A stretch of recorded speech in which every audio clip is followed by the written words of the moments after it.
Hi, this is a brief video about the relationship between sustainability and business and how that relationship is becoming more personal these days. There are three dimensions to sustainability, just as a quick reminder: the environment, society, and business. This shows the nested interdependencies between those three dimensions, and the punchline for this is that society and business are wholly owned subsidiaries of the environment. That's a reality that we have not really had to face up to in the history of human civilization on this planet. But these days, it is a reminder that we need to be careful that the health of the environmental and social nest is in good shape, because if it's not, and then the environment goes out of business, unfortunately, we go out of business.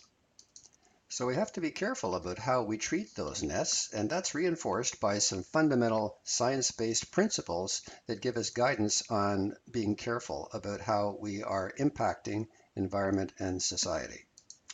Those principles are articulated by the natural step, TNS, which has distilled the science behind the relationship between those nests into four very simple, very direct principles that we need to observe, or else we will end up in trouble. So what you see here is the TNS depiction of those nested interdependencies, where we have the environment, we have society, and we have sectors, including business, nested within society. The arrows show the flows between the various nests. The first principle is that we have to be careful that we don't extract large flows of materials from the Earth's crust, the lithosphere, that then build up in nature, or else we're going to start drowning or poisoning ourselves in our own waste. The second principle is that we shouldn't introduce persistent man-made substances from society that nature doesn't know what to do with. It can't break them down, and therefore they start to increase their concentrations to the point that they can also become dangerous to health. The third environmental one has to do with the fact we need to be careful that we don't interfere with nature's ability to continue to provide ecosystem services that we are totally dependent on. So we have to be careful that we don't overharvest things like trees and fish, which can't regenerate themselves at a rate that is appropriate for us to be able to take advantage of those ecosystem services. We have to be careful about how we treat our fertile soil and not pave over them, or urban sprawl that can interfere with good farmland in the area around cities, and so on. So we have to be careful that nature is allowed to continue to provide those services to us. And then the last one has to do with the way we treat each other, and that has to do with making sure that people have the ability, they're not interfered with, as they're trying to meet their basic needs articulated by these five things. So what we have here are some wonderfully succinct principles that say basically don't do harm to the environment and don't do harm to society. And if we are careful about how we are treating each other and the environmental nest, then everything's going to be okay.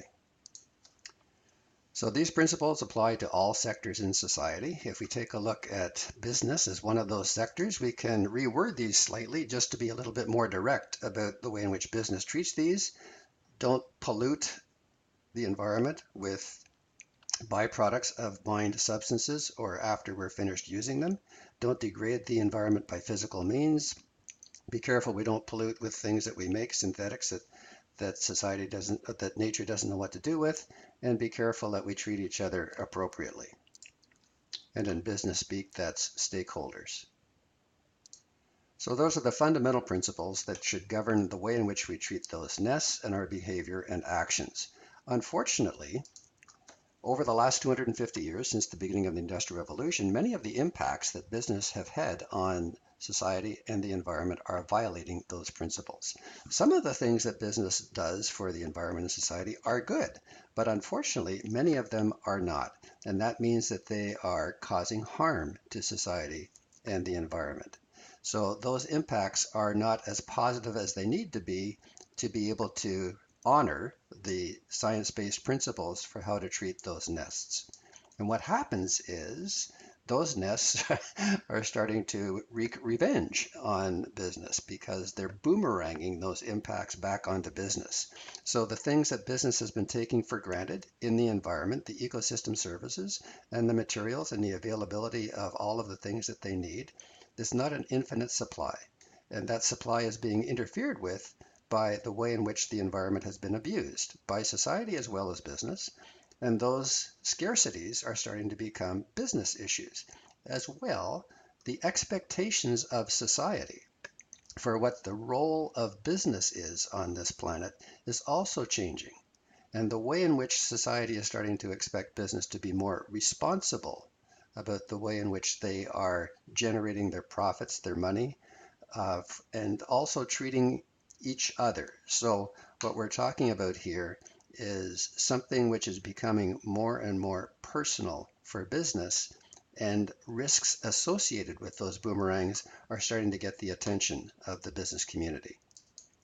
To elaborate on those risks a little bit, there is a very helpful report that's put out every year by the World Economic Forum called Global Risks, and it takes a look at about 30 risks that are on the horizon within the next 10 years that could do some damage to businesses and the economies on the planet if we're not careful. So they articulate these in a 2x2 matrix, the impact from low to high of these potential risks and the likelihood of them happening from low to high as well. So they have an arrangement of all of these risks in this 2x2 matrix, categorizing them in 5 categories. So the economic ones are the blue ones, the environmental ones are the green ones, the orange ones are the geopolitical ones, the red ones are the social ones, and the purple ones are the technological ones. Let's take a little closer look at the ones in this upper right-hand quadrant.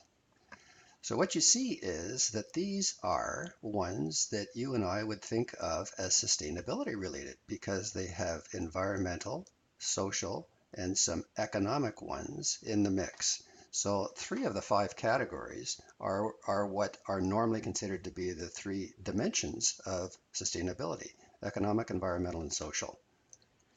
And what you see here is that the ones with the highest likelihood of happening within the next 10 years and the highest impact when they happen are ones that are environmental: extreme weather events, natural disasters, and failure of climate change mitigation and adaptation. Those have crept over the last 12 years up, higher and higher, so that they exceed all of these other risks in terms of the severity of the impact and the likelihood of them happening in the next 10 years. So what this is saying is that these things are not only of concern to nature and polar bears and other important parts of nature, but they're also of concern to economies, to businesses. So this is another way to express those boomerangs we were talking about before, that nature and society are starting to exert boomerangs back onto businesses. And these are not isolated factors. These are nested, as you can probably intuitively understand. Let me just show you what that looks like. This is a bit of an eye chart, but it gives you a sense of the fact that they're all connected. And you'll notice that the colors of the ones that are in the middle are social or environmental. So these are contributing to each other. And in fact, the biggest one is profound social instability, which is being contributed to by climate change and a number of other factors, and ends up with a bunch of trends which, depending on the darkness and the size of those, are on the horizon for businesses. So I encourage you to take a look at this report. It's really very readable. It explains not only what these are, but why they are threats to global economies, local economies, corporations, and gives you a sense of why it is that businesses these days are paying more attention to these things than they used to. By the way, this report has only come out in the last 12 or 13 years. Back in the last century, there wasn't a need for this report. This century, the conditions on the planet are causing many of these things to start to be business issues as opposed to environmental or social issues. So that's why this sustainability and business connection is a lot stronger than it used to be, very often driven by the risks associated with those boomerangs.